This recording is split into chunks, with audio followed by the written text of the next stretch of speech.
Dileawai pun dalam kandungan tanyongan Tuhan menjanji setia nepelahilun hudip lam dunia najian ke hamba yang na bertakwa terus akhir masa bah pilam dunia letat rintangan cobaan Tuhan sabilun rasa kerana iman lun pertahankan untuk akhirat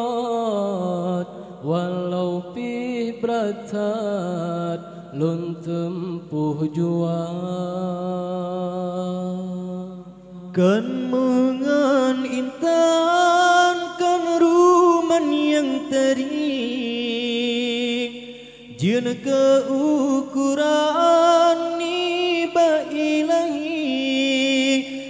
iman lam dada serta takwa di sisi Allah paling berharga.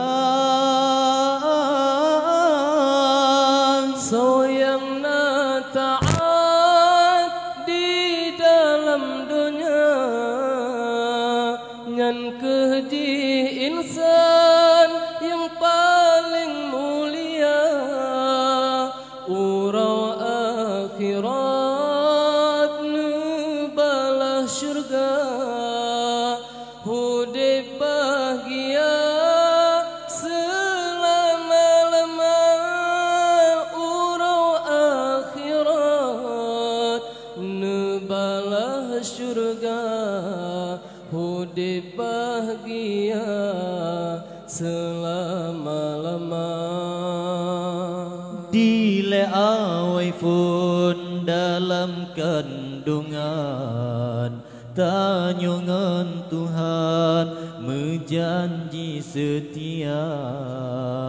nepelahilun hudip lam dunia najian ke hamba yang na bertakwa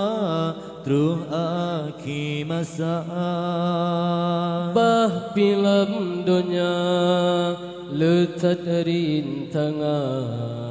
cobaan Tuhan sabilun rasa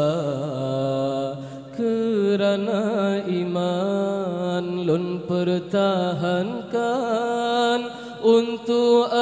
akhirat walau pi berat lun tempuh jua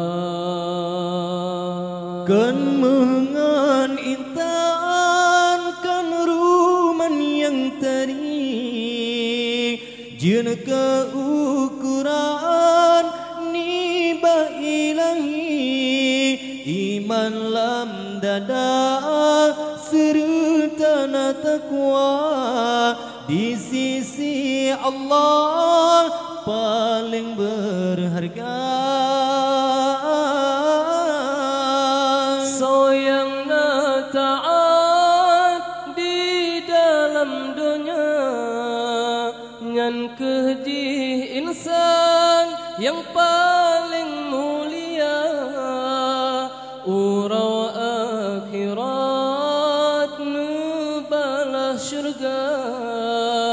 hudib bahagia selama-lama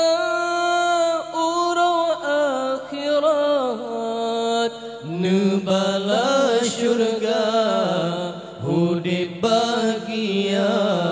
selama-lama kedeba Allah Ta'ala ke doa